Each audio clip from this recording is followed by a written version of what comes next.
कहानी की शुरुआत गैंगस्टर बॉस जांग से होती है, जो एक बेहद आलीशान जिंदगी जीता है। उसके पास पैसे, ताकत और शोहरत सब कुछ है, बस अपनी पत्नी से सच्चा प्यार नहीं। उसकी पत्नी से योन जांग से बिल्कुल प्यार नहीं करती। हालांकि जांग को इससे कोई फर्क भी नहीं पड़ता, क्योंकि उसने से योन से शादी सिर्फ इसलिए की थी क्योंकि वह हानहो कंपनी के चेयरमैन की बेटी है। एक दिन जांग को पता चलता है कि उसके नए कंस्ट्रक्शन प्रोजेक्ट के बिल्कुल बीचों बीच एक कारपेंटर की दुकान खड़ी है। जांग उस दुकान को हटाना चाहता है, लेकिन कारपेंटर वहां से जाने के लिए तैयार नहीं होता। ये सुनते ही जांग अपने सबसे भरोसेमंद आदमी मैन चुल को बुलाता है और कुछ लोगों के साथ जाकर दुकान को जबरदस्ती हटाने का आदेश देता है। कुछ ही देर बाद मैन चुल अपने आदमियों के साथ कारपेंटर के पास पहुंच जाता है। शुरुआत में वे उससे ठीक तरीके से बात करते हैं, लेकिन जल्द ही मैन चुल अपना असली रंग दिखा देता है। वह ठंडे अंदाज में कहता है कि अगर कारपेंटर ने 3 की गिनती पूरी होने से पहले पेपर्स पर साइन नहीं किए तो उसका हाथ काटकर जबरदस्ती थंब प्रिंट ले लिया जाएगा। डर के मारे कारपेंटर तुरंत पेपर्स पर साइन कर देता है। उस रात जांग आराम से डिनर कर रहा होता है, तभी यांग नाम का एक और आदमी वहां पहुंचता है। यांग जांग को नीचा दिखाने की कोशिश करते हुए उसका अपमान करता है, लेकिन जांग बिना कुछ बोले चुपचाप सब सुनता रहता है और आखिरकार यांग वहां से चला जाता है। कुछ समय बाद जांग की कंपनी एक नई बिल्डिंग को सफलतापूर्वक हासिल कर लेती है। इस काम को सेलिब्रेट करने के लिए जांग एक छोटे से रेस्टोरेंट में रमे खाने पहुंचता है, लेकिन असल में वह वहां खाना खाने नहीं बल्कि अपने अतीत से जुड़े किसी इंसान को ढूंढने आया है। वहीं पास में डोंग नाम का एक हाई स्कूल स्टूडेंट बैठा होता है। जांग रेस्टोरेंट के मालिक से उस महिला के बारे में पूछता है जो करीब 10 साल पहले यह जगह चलाया करती थी, लेकिन मालिक बताता है कि शायद उस महिला की मौत हो चुकी है। ये सुनकर जांग रामे चखता है, लेकिन उसे बिल्कुल अच्छा नहीं लगता। वह पैसे देकर वहां से निकलने की तैयारी करता है। तभी डोंग को एक फोन कॉल आता है और वह जल्दी से उठ जाता है। वह फोन पर उस महिला से कहता है कि उसका वॉलेट खो गया है। महिला मुस्कुराते हुए जांग की तरफ इशारा करती है और कहती है कि ये अंकल उसके लिए पैसे दे देंगे। इसके बाद वह जांग के पैसे ले लेती है और जल्द ही उसे एक गिफ्ट देने का वादा करती है। जांग पैसे देकर रेस्टोरेंट से बाहर निकल जाता है। रास्ते में उसकी कार एक गार्बेज ट्रक की वजह से फंस जाती है। परेशान होकर जांग कार से बाहर निकलता है। उसी समय पास की एक रूफटॉप वॉल पर डोंग चल रहा होता है। वह अपना एक जूता उतारने की कोशिश करता है, तभी अचानक उसका पैर फिसल जाता है और वह सीधे नीचे जांग के ऊपर आ गिरता है। इस हादसे में जांग बेहोश हो जाता है। जब जांग को होश आता है तो वह खुद को हॉस्पिटल में पाता है। तभी एक नर्स उसके पास आती है और उसे बेटा कहकर बुलाती है। जांग हैरान हो जाता है कि वह उसे बेटा क्यों कह रही है। नर्स डॉक्टर को बुलाने के लिए वहां से चली जाती है। जांग उठकर कमरे से बाहर आता है, लेकिन वहां एक और आदमी भी उसे बेटा कहकर बुलाता है। अब जांग पूरी तरह इरिटेट हो जाता है। उसे लगता है कि आखिर 40 साल के आदमी को हर कोई बच्चा समझकर क्यों बुला रहा है। लेकिन अगले ही पल उसकी नजर हॉस्पिटल के एक बेड पर पड़ती है और उसके होश उड़ जाते हैं। उस बेड पर उसका अपना शरीर कोमा में पड़ा हुआ था। तभी कारपेंटर जियोंग वहां पहुंचता है और उसे अपना बेटा कहकर बुलाता है। अब जांग को समझ आता है कि उसकी सोल उसी हाई स्कूल बॉय के शरीर में चली गई है जो रेस्टोरेंट के पास उस पर आकर गिरा था। यह सच्चाई जांग के लिए किसी सदमे से कम नहीं थी। डॉक्टर को लगता है कि गिरने की वजह से डोंग के सिर पर चोट लगी है, इसी कारण वह अजीब तरीके से बिहेव कर रहा है। तभी जियोंग कहता है कि उसके बेटे के बात करने का तरीका पूरी तरह बदल गया है और वह डोंग से पूछता है कि क्या वह अपने पिता को पहचानता है। जांग गुस्से में उसे दूर रहने के लिए कहता है और साफ बोल देता है कि वह उसका बेटा नहीं है। डॉक्टर समझाता है कि एक्सीडेंट की वजह से लड़के के दिमाग पर असर पड़ा हो सकता है और समय के साथ उसकी हालत अपने आप ठीक हो सकती है। तभी जांग को रेस्टोरेंट वाली घटना याद आती है। उसे समझ आता है कि वह उसी लड़के के शरीर में है जिसे उसने रेस्टोरेंट में देखा था। साथ ही उसे शक होता है कि रेस्टोरेंट में मौजूद वह महिला ही उनकी सोल्स बदलने के पीछे जिम्मेदार है। जांग तुरंत उस रेस्टोरेंट में वापस पहुंचता है, लेकिन वहां रेस्टोरेंट का नामो निशान तक नहीं होता। वह पास की एक महिला से बहस करते हुए पूछता है कि रेस्टोरेंट कहां गया। महिला बताती है कि वह जगह कई साल पहले ही शिफ्ट हो चुकी है। जांग कहता है कि उसने तो सिर्फ एक दिन पहले वहीं रामे खाया था। महिला उसे मानसिक रूप से परेशान समझकर उसकी बात को नजरअंदाज कर देती है। उधर जांग के असली शरीर के कोमा में होने की खबर मिलने के बाद जियोंग अपने घर पहुंचता है। वहां वह अपनी पत्नी को रोते हुए देखता है। जांग को पहले लगता है कि उसकी हालत की वजह से उसकी पत्नी दुखी है, लेकिन असल में वह अपने टूटे हुए नेकलेस के लिए रो रही होती है। जैसे ही वह जांग को देखती है वह डर जाती है। जांग उसे समझाने की कोशिश करता है कि वह उसका पति है और वही जांग है। लेकिन उसकी पत्नी उसकी एक भी बात पर विश्वास नहीं करती। वह शोर मचाकर गार्ड्स को बुला लेती है और खुद एक स्वॉर्ड उठा लेती है। गार्ड्स तुरंत पहुंचते हैं और जांग को पुलिस के हवाले कर देते हैं। पुलिस ऑफिसर उससे पूछता है कि वह घर में क्यों घुसा था और क्या वह कुछ चोरी करने आया था। यह सुनकर जांग भड़क जाता है और कहता है कि वह घर उसी का है, तो वहां चोरी करने के लिए कुछ बचता ही क्या है। तभी कारपेंटर जांग बीच में आता है और पुलिस को समझाता है कि उसके बेटे के सिर पर गंभीर चोट लगी है। वह बताता है कि शायद स्ट्रोक की वजह से उसकी हालत ऐसी हो गई है और पुलिस से फिलहाल उसे माफ करने की रिक्वेस्ट करता है। पुलिस उसकी बात मान लेती है और जांग को छोड़ देती है। इसके बाद जांग फिर हॉस्पिटल पहुंचता है। वह बार बार अपने कोमा में पड़े शरीर पर खुद को गिराने की कोशिश करता है ताकि किसी तरह उसकी सोल वापस उसके असली शरीर में चली जाए। तभी उसका लॉयल आदमी मैनचुल कमरे में आ जाता है। मैनचुल पहले तो सोचता है कि वह गलत रूम में आ गया है और वहां से जाने लगता है, लेकिन अचानक उसे एहसास होता है कि यही उसके बॉस का हॉस्पिटल रूम है। वह तुरंत वापस अंदर आता है और गुस्से में पूछता है कि जांग यहाँ क्या कर रहा है। मैनचुल उसे उसी ओवरवेट लड़के के रूप में पहचान लेता है जिसकी वजह से उसका बॉस कोमा में पहुंचा था। उसी वक्त डॉक्टर वहां आ जाता है और जांग जल्दी से कमरे से बाहर निकल जाता है। इसके बाद जांग कारपेंटर जांग के साथ उसके घर वापस आता है। वहां यांग अपने बेटे के लिए ढेर सारा खाना तैयार करता है। इतनी सारी डिशेस देखकर जांग कहता है कि वह इतना सारा खाना कैसे खाएगा, लेकिन जैसे ही वह कुछ निवाले खाता है उसके साथ कुछ अजीब होने लगता है। कुछ समय बाद जब उसे होश आता है तो टेबल पर रखा पूरा खाना खत्म हो चुका होता है। यांग मुस्कुराते हुए अपने बेटे से आराम करने के लिए कहता है। वह बताता है कि अगले दिन दोनों स्कूल जाएंगे और वहां बैठकर सारी बातें करेंगे। इसके बाद जांग डोंग के कमरे में चला जाता है। अगली सुबह जांग और कारपेंटर जांग साथ में स्कूल पहुंचते हैं। जांग क्लास में जाकर बिल्कुल अपने पुराने बॉस वाले अंदाज में बैठता है। उसका एटीट्यूड साफ नजर आ रहा था और वह खुद को बदलने की कोई कोशिश नहीं कर रहा था। उधर कारपेंटर जांग प्रिंसिपल से बात कर रहा होता है। पूरे स्कूल में यह खबर फैल चुकी थी कि जिस दिन डोंग के साथ एक्सीडेंट हुआ उस दिन के बाद से उसे कुछ भी याद नहीं है। कारपेंटर जांग प्रिंसिपल से कहता है कि उसका बेटा खुद बिल्डिंग से जंप नहीं कर सकता। उसे पूरा यकीन है कि दूसरे स्टूडेंट्स ने उसके साथ कुछ किया होगा, लेकिन प्रिंसिपल इस आरोप को साफ तौर पर नकार देता है। उसके रिएक्शन से यांग को एहसास हो जाता है कि प्रिंसिपल कुछ छिपा रहा है। इसके बाद वह डोंग की क्लासरूम की तरफ चला जाता है। क्लास में टीचर बाकी स्टूडेंट्स को समझा रही होती है कि डोंग अभी अपने एक्सीडेंट से पूरी तरह रिकवर नहीं हुआ है, इसलिए सभी को उसकी हर चीज में मदद करनी चाहिए। लेकिन जैसे ही डोंग क्लासरूम में पहुंचता है कुछ लड़के उसका मजाक उड़ाते हुए उसे मिडिल फिंगर दिखाने लगते हैं। के समय कैफेटेरिया में कुछ लड़कियां यूनान नाम की एक स्टूडेंट को परेशान कर रही होती हैं। उनमें से एक लड़की यूनान के खाने में ड्रिंक डाल देती है और उसे वही खाने के लिए मजबूर करती है। यूनान बिना विरोध किए चुपचाप खाना शुरू कर देती है। इसके बाद वे लड़कियां उसका पूरा खाना उसी पर फेंक देती हैं। ये सब देखकर जांग उनसे कहता है कि उसे अकेला छोड़ दो और उसे शांति से लंच करने दो। वह पूछता है कि वे बिना किसी वजह के लोगों को बार बार क्यों परेशान करती रहती हैं। तभी टैवाक नाम का एक लड़का आगे आता है और जांग को इंसल्ट करने लगता है। टैवाक उसे मारने ही वाला होता है कि तभी एक टीचर वहां पहुंचकर दोनों की लड़ाई रोक देती है। लंच के बाद वही लड़के फिर जांग को घेर लेते हैं। टैवाक कहता है कि डोंग को भले ही कुछ याद न हो, लेकिन उसे हर दिन उनके लिए बर्गर्स लाने होंगे। अगर उसने मना किया तो वह उसे पीटने की धमकी देता है। लेकिन इस बार जांग पीछे हटने के बजाय टैवाक को एक जोरदार स्लैप मार देता है। फिर वह उसे दोबारा मारता है और तीसरी बार तक पहुंचते पहुंचते टैवाक घबरा जाता है। जांग उससे पूछता है कि आखिर डोंग ने ऐसा क्या किया था जिसकी वजह से उसे लगातार बुली किया जाता था। क्या डोंग ने उनके साथ कुछ गलत किया था या फिर सिर्फ इसलिए उसे निशाना बनाया गया क्योंकि वह कमजोर और आसानी से डर जाने वाला लड़का था। टैवाक आखिरकार मान लेता है कि डोंग को सिर्फ इसलिए बुली किया जाता था क्योंकि वह कमजोर दिखाई देता था। यह सुनते ही जांग उसे एक और स्लैप मारता है। इसके बाद वह टैवाक के दोस्तों की भी पिटाई करता है और वहां से चला जाता है। तभी जांग की नजर एक दूसरे स्टूडेंट किम जाए पर पड़ती है। डर की वजह से किम जाए इन बुलीज के लिए खाना लाकर दिया करता था। अब जब टैवाक और उसके दोस्तों की पिटाई हो चुकी थी तो वे किम जाए को बाथरूम में खींच कर ले जाते हैं। वहां वे उसे मारने लगते हैं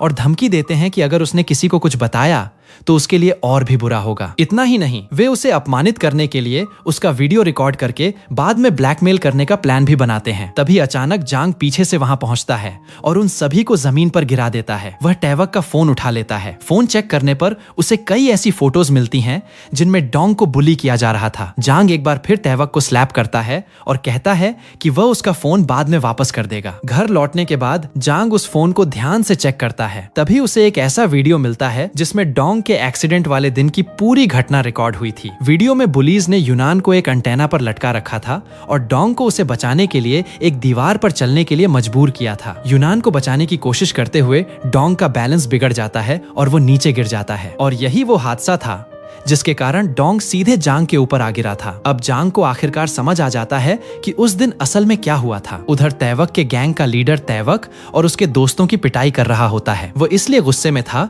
क्योंकि तैवक अपने फोन से वो वीडियो डिलीट नहीं कर पाया था। तभी जांग वहां पहुंचता है और गैंग लीडर का सामना करता है। वह उसे बताता है कि उसने उस वीडियो की पहले ही एक कॉपी बना ली है और उसे चेतावनी देता है कि अगर वह किसी बड़ी परेशानी में नहीं पड़ना चाहता तो उससे दूर रहे। इतना कहकर जांग किम के साथ वहां से चला जाता है। दूसरी तरफ जांग की पत्नी अपने पति के कोमा में होने का फायदा उठा रही होती है। तभी यांग उसके सामने पहुंच जाता है। यांग उन्हें धमकी देता है कि उसने उन दोनों की साथ में फोटोज ले रखी हैं और वह उन्हें चेयरमैन हन को भेज देगा। लेकिन जांग की पत्नी बिल्कुल शांत रहती है। वह उसे ज्यादा बातें करने से रोकती हैं और सीधा पूछती है कि आखिर वह चाहता क्या है। इसी बीच जांग हॉस्पिटल में अपने असली शरीर के पास वापस पहुंचता है। उसका लॉयल आदमी मैन चूल वहीं उसके पास बैठा होता है। मन चूल उस ओवरवेट लड़के को देखते ही गुस्से में कहता है कि वह उसके बॉस के आसपास घूमना बंद करे। यह सुनकर जांग शांत रहता है, कुछ वॉलनट्स तोड़कर खाने लगता है और फिर मैन चूल को पूरी सच्चाई बताता है। वह कहता है कि असल में वही उसका बॉस है। मैन चूल को यकीन दिलाने के लिए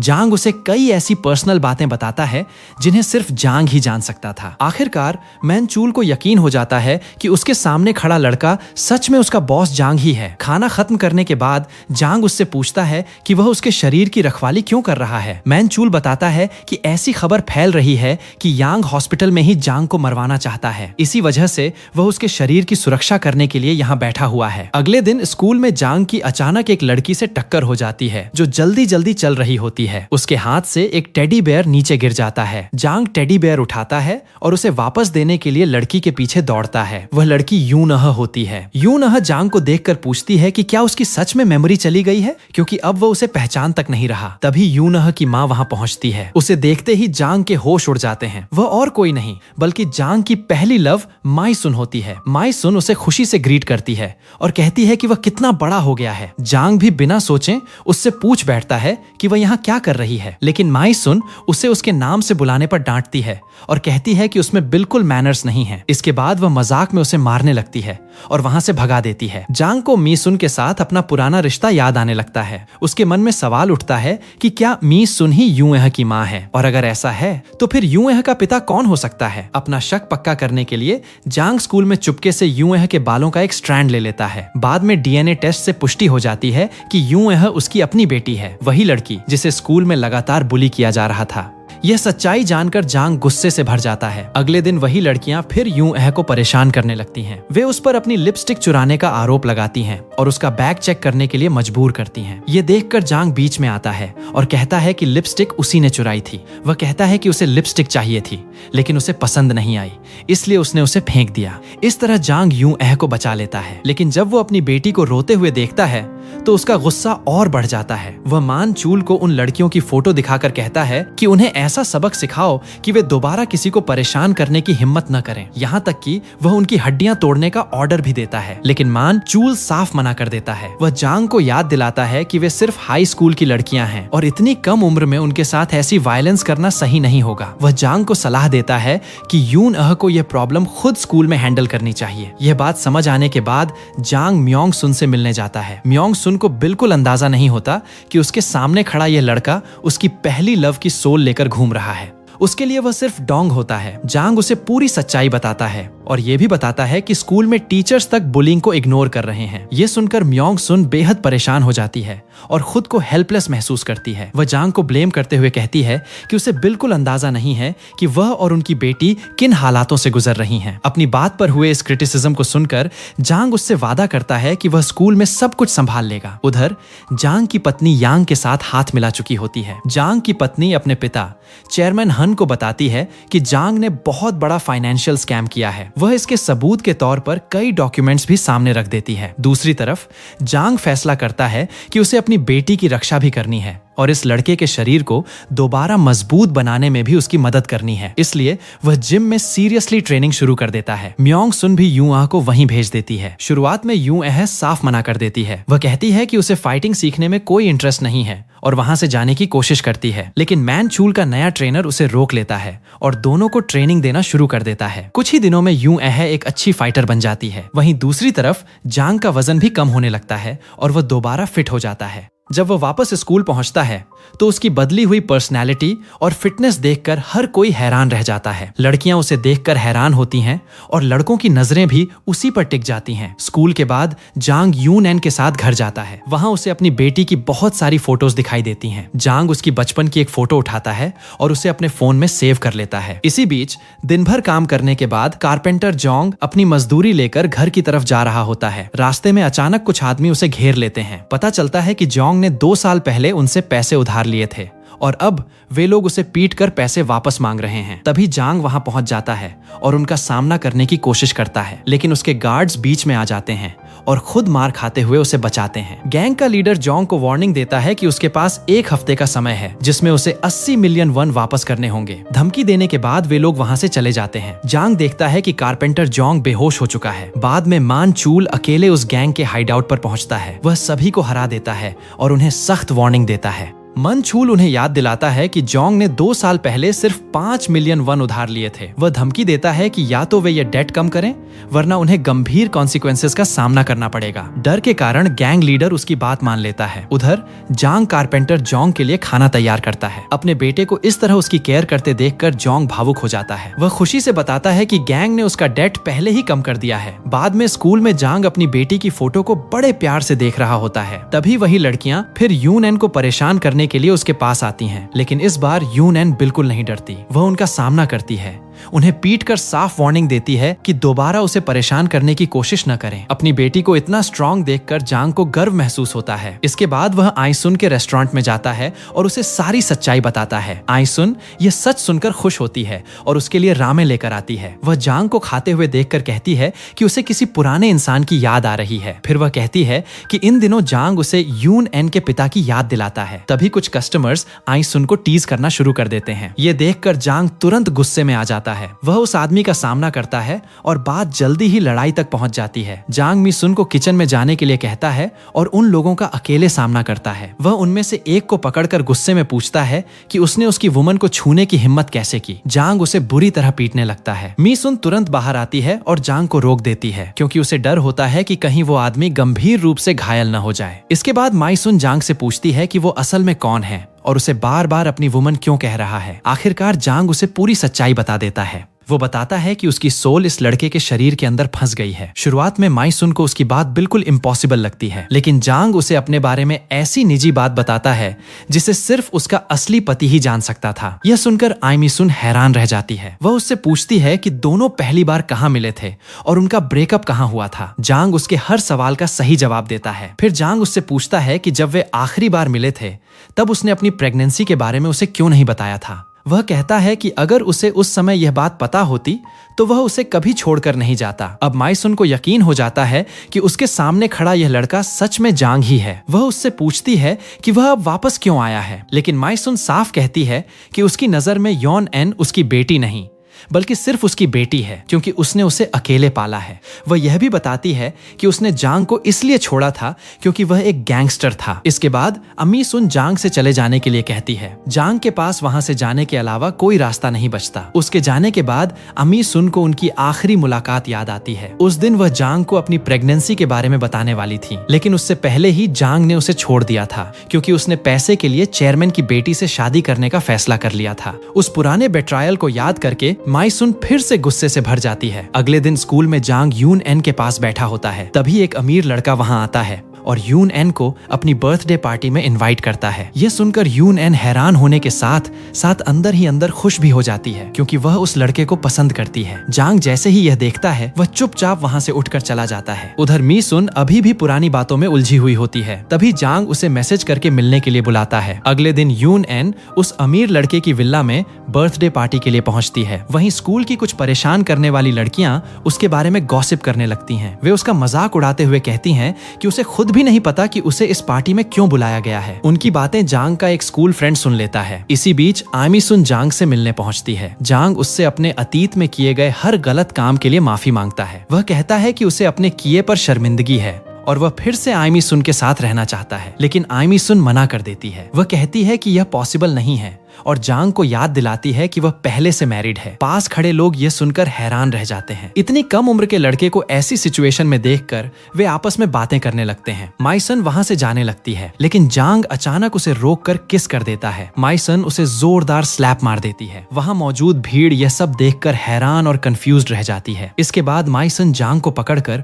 पुलिस स्टेशन ले जाती है। जांग अपने बिहेवियर के लिए माफी मांगता है। तभी उसके स्कूल फ्रेंड का फोन आता है। वह बताता है कि यूनान शायद खतरे में है। यह सुनते ही जांग सिचुएशन की सीरियसनेस समझ जाता है और तुरंत वहां से निकल पड़ता है। वह यूनान के क्लासमेट से पार्टी की लोकेशन पूछता है और वहां पहुंचने के लिए निकल जाता है। उधर विला में अमीर लड़का यूनान पर अल्कोहल पीने के लिए दबाव डाल रहा होता है। यूनान साफ मना कर देती है। तभी वह लड़का अपनी असली इंटेंशन बताता है और कहता है कि उसने उसे बिना किसी वजह के पार्टी में इनवाइट नहीं किया था। इसके बाद वह यूनान पर ड्रिंक डाल देता है। कुछ ही देर बाद जांग विला पहुंच जाता है। वह बाहर खड़े गार्ड को हटाकर तेजी से अंदर जाता है और यूनान को ढूंढने लगता है। अंदर कुछ लड़के यूनान को परेशान कर रहे होते हैं। जांग यूनान को वहां से ले जाने की कोशिश करता है, लेकिन वे लड़के उसका रास्ता रोक देते हैं। तभी जांग अपना आपा खो देता है और एक लड़के को जोर से धक्का देकर नीचे गिरा देता है। इसके बाद वह बाकी लड़कों पर भी हमला कर देता है। कुछ ही पलों में जांग उन सभी को हरा देता है। एक लड़का फिर से उस पर हमला करने की कोशिश करता है, लेकिन जांग के कुछ वार के बाद वह भी जमीन पर गिर जाता है। देखकर ट्रबल मेकिंग लड़कियों में से एक जांग से अजीब तरह से प्रभावित हो जाती है। उधर यूनान खुद को उस अमीर लड़के से छुड़ा लेती है। वह उसे जोर से मारती है और स्विमिंग पूल में धक्का दे देती है। इसके बाद पिता और बेटी साथ में विला से बाहर निकल जाते हैं। अगले दिन मैनचियोल हॉस्पिटल में जांग के असली शरीर से मिलने जाता है, लेकिन बाहर कुछ आदमी उसे रोक लेते हैं और बताते हैं कि चेयरमैन हन ने आदेश दिया है कि किसी को भी जांग से मिलने नहीं दिया जाएगा। बाद में मैनचियोल जांग को पूरी बात बताता है। वह समझाता है कि जांग की पत्नी और यांग ने मिलकर उस पर झूठे आरोप लगाए हैं। अब चेयरमैन को लगता है कि जांग ने बहुत बड़ा फाइनेंशियल स्कैम किया था और भागने की कोशिश के दौरान घायल हो गया। जांग सोचने लगता है कि अब उसे आगे क्या करना चाहिए। उसके कहने पर मानचियोल चेयरमैन तक एक लेटर पहुंचाता है। इसी बीच जांग फिर माइसन से मिलने जाता है और यूनान के बारे में पूछता है, लेकिन माइसन ठंडे अंदाज में कहती है कि अगर उसे सच में यूनान की परवाह है तो उसे तुरंत वहां से चले जाना चाहिए। जांग मुड़कर वहां से जाने लगता है। तभी स्कूल वाली वही लड़की उसके सामने आ जाती है। वह जांग से कुछ कहती है और फिर बेझिझक उससे अपना बॉयफ्रेंड बनने के लिए कह देती है। जांग फिर मना कर देता है। लड़की उसे एक छोटा सा बॉक्स देती है और वहां से चली जाती है। उसी समय यूनैन वहां पहुंच जाती है और वह सब कुछ देख लेती है। वह जांग से पूछती है कि क्या वह उस लड़की को डेट करने वाला है। जांग फिर से साफ मना कर देता है, लेकिन तभी यूनैन खुद जांग से अपना बॉयफ्रेंड बनने के लिए कह देती है। जांग उसे भी साफ मना कर देता है और वहां से चला जाता है। बाद में यूनैन अपनी माँ को बताती है कि वह डोंग को अपना बॉयफ्रेंड बनाना चाहती है। यह सुनकर माइसुन हैरान और गुस्से में आ जाती है। वह जानती है कि डोंग के शरीर के अंदर असल में जांग की सोल है, इसलिए वह यून एन को उससे दूर रहने का आदेश देती है। अगले दिन स्कूल में एमी सुन जांग से मिलती है और उससे पूछती है कि उसने यून एन के साथ ऐसा क्या किया है कि वह उसे अपना बॉयफ्रेंड बनाना चाहती है। जांग समझाता है कि उसका ऐसा कोई इरादा नहीं था, वह सिर्फ यून एन के साथ फ्रेंडली रहना चाहता था। लेकिन एमी सुन उसे उनकी जिंदगी से हमेशा के लिए चले जाने को कहती है। वह कहती है कि वे दोनों कभी साथ नहीं हो सकते क्योंकि जांग पहले से मैरिड है। तभी यून एन वहां आ जाती है और पूछती है कि कौन मैरिड है। बिना सोचे जांग के मुंह से निकल जाता है कि उसे उसकी माँ पसंद है। यह सुनकर यून एन पूरी तरह शॉक्ड हो जाती है। उसे लगता है कि उसकी माँ ने उस इंसान को उससे छीन लिया जिसे वह पसंद करती है। रोते हुए और गुस्से में यून एन वहां से भाग जाती है। माइसुन जांग की तरफ मुड़ती है और गुस्से में पूछती है कि उसने ऐसी बात क्यों कही। उधर यांग हॉस्पिटल में जांग के असली शरीर की रखवाली कर रहे गार्ड्स को मारकर उसके कमरे तक पहुंच जाता है। उसका इरादा जांग को खत्म करने का होता है, लेकिन तभी जांग की आंख खुल जाती है। वह बिल्कुल कैजुअली यांग के खुले हुए जिपर की तरफ इशारा कर देता है। जिंदा जांग को सामने देखकर यांग इतना शॉक्ड हो जाता है कि वहीं बेहोश होकर गिर पड़ता है। दूसरी तरफ हाई स्कूल बॉय डोंग की सोल डोंग के घर पहुंचती है। वह कारपेंटर जांग को अपना पिता कहकर बुलाने लगता है, अब पता चलता है कि डोंग की सोल जांग के असली शरीर के अंदर चली गई है। एक बड़े आदमी को अपना बेटा कहकर बुलाते देखकर जांग डर जाता है और रोने लगता है। तभी जांग वहां पहुंचता है और समझ जाता है कि डोंग की सोल उसके शरीर में चली गई है। डोंग को भी आखिरकार पूरी सच्चाई समझ आती है और वह डर से परेशान हो जाता है। जांग उसे हल्का सा थप्पड़ मारकर शांत करता है और कारपेंटर जांग को पूरी सिचुएशन समझाता है। शुरुआत में जांग को इस बात पर विश्वास नहीं होता, लेकिन पूरी बात ध्यान से सुनने के बाद उसे यकीन हो जाता है कि दोनों सच बोल रहे हैं। इसके बाद जांग डोंग से पूछता है कि क्या वह यॉन को पसंद करता है। वह उससे वादा करता है कि अगर डोंग उसकी मदद करेगा तो वह भी उसे यॉन के करीब आने में मदद करेगा। उधर जांग की पत्नी यांग पर जांग को मारने में नाकाम रहने के लिए गुस्सा होती है। यांग उसे भरोसा दिलाता है कि उसके आदमी जांग को ढूंढ रहे हैं और जल्द ही उसका पता लगा लेंगे। तभी यांग का एक आदमी वहां आकर खबर देता है कि उन्हें जांग की लोकेशन मिल गई है। इसी बीच जांग फिर आइमी सुन के पास पहुंचता है। इस बार उसके साथ डोंग भी होता है। डोंग जांग का रोल निभाते हुए माइसुन से कहता है कि उनकी सोल्स वापस अपने अपने ओरिजिनल बॉडीज में आ चुकी हैं। जांग के कहने पर डोंग माइसुन से माफी मांगना शुरू कर देता है, लेकिन तभी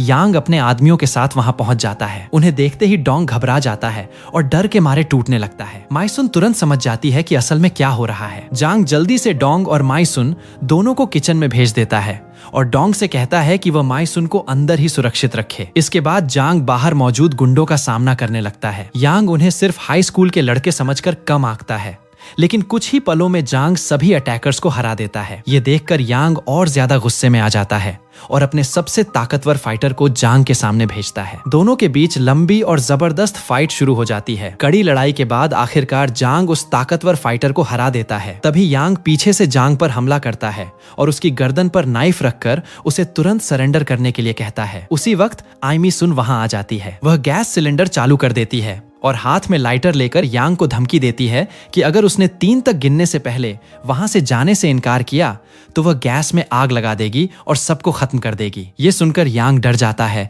और अपने आदमियों के साथ वहां से पीछे हट जाता है। जांग माइसुन के पास जाता है, गैस सिलेंडर बंद करता है और उसके कांपते हाथ से लाइटर ले लेता है। मिसुन अभी भी डरी हुई होती है, लेकिन अब उसे राहत मिलती है। तभी डोंग भी वहां आ जाता है। यह सुनिश्चित करने के बाद कि असली जांग सुरक्षित है, माइसुन डोंग से बात करने लगती है। जांग के असली शरीर के सामने खड़े होकर वह आखिरकार उन सभी फीलिंग्स को कन्फेस कर देती है जिन्हें उसने 17 साल से अपने दिल में दबा कर रखा था। वह बताती है कि उसने उसे कितना मिस किया और उसके वापस आने से वह कितनी खुश है। मिसुन जांग को गले लगा लेती है। यह देखकर जांग समझ जाता है कि मिसुन आज भी उससे बहुत गहरा प्यार करती है। उधर जांग की कंपनी के चेयरमैन अपनी बेटी को बुलाते हैं। उन्हें उसके भेजे हुए लेटर से उसके अफेयर के बारे में पता चल चुका होता है और वो यांग से भी जवाब मांगना चाहते हैं। चेयरमैन पहले ही जान चुके होते हैं कि जांग ने कोई फाइनेंशियल फ्रॉड नहीं किया था। वह बताते हैं कि वह लेटर एक्सीडेंट से पहले लिखा गया था और उसकी हैंड राइटिंग भी वेरीफाई हो चुकी है कि वह जांग की ही थी। उनकी बेटी यह सुनकर शॉक्ड हो जाती है और दावा करती है कि उसने यांग से एक्सीडेंट के बाद ही बात की थी, लेकिन चेयरमैन तुरंत समझ जाते हैं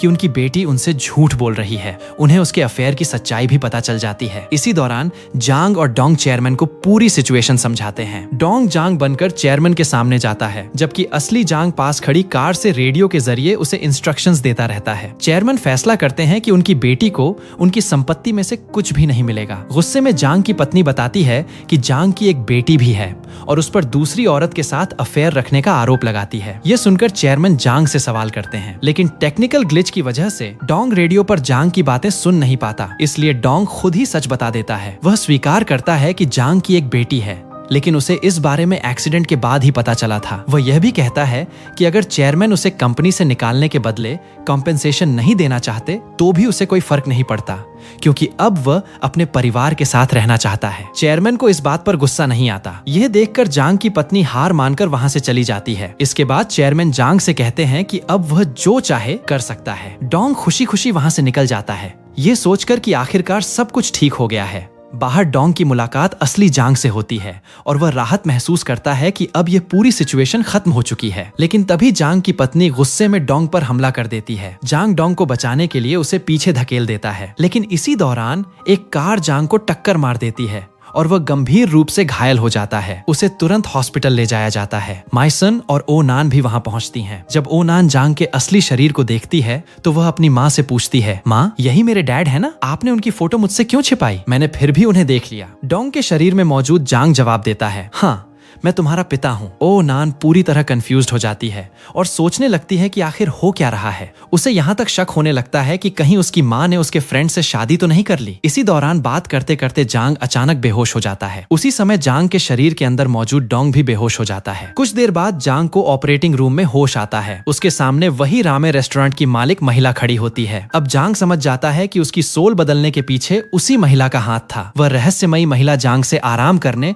और सो जाने के लिए कहती है। 6 महीने बाद डोंग अपने ओरिजिनल बॉडी में वापस आ चुका होता है और आखिरकार हॉस्पिटल से डिस्चार्ज हो जाता है। जब वह स्कूल वापस जाता है तो सभी स्टूडेंट्स उसकी तारीफ करते हैं, क्योंकि पुलिस इन्वेस्टिगेशन के बाद स्कूल के बुलीज और ट्रबल मेकर्स वहां से गायब हो चुके होते हैं। अब डोंग और यून एन स्कूल के नए हीरोज बन चुके होते हैं। उधर गैंगस्टर यांग को पुलिस पकड़ लेती है और असली जांग, जो अब अपने ओरिजिनल बॉडी में वापस आ चुका है, अपनी गैंगस्टर लाइफ छोड़ने का फैसला करता है। वह मी सुन के साथ एक पीसफुल लाइफ जीने का फैसला करता है। कारपेंटर जांग और मैन चूल भी उनके साथ काम करना शुरू कर देते हैं। जांग अब अपनी बेटी यून एन के साथ खुशी खुशी समय बिताता है और आखिरकार उस फैमिली लाइफ को जी पाता है जिसे उसने कभी खो दिया था। और इसी के साथ कहानी खत्म हो जाती है। प्लीज लाइक एंड सब्सक्राइब और अगली ड्रामा में फिर मिलते हैं। Good bye.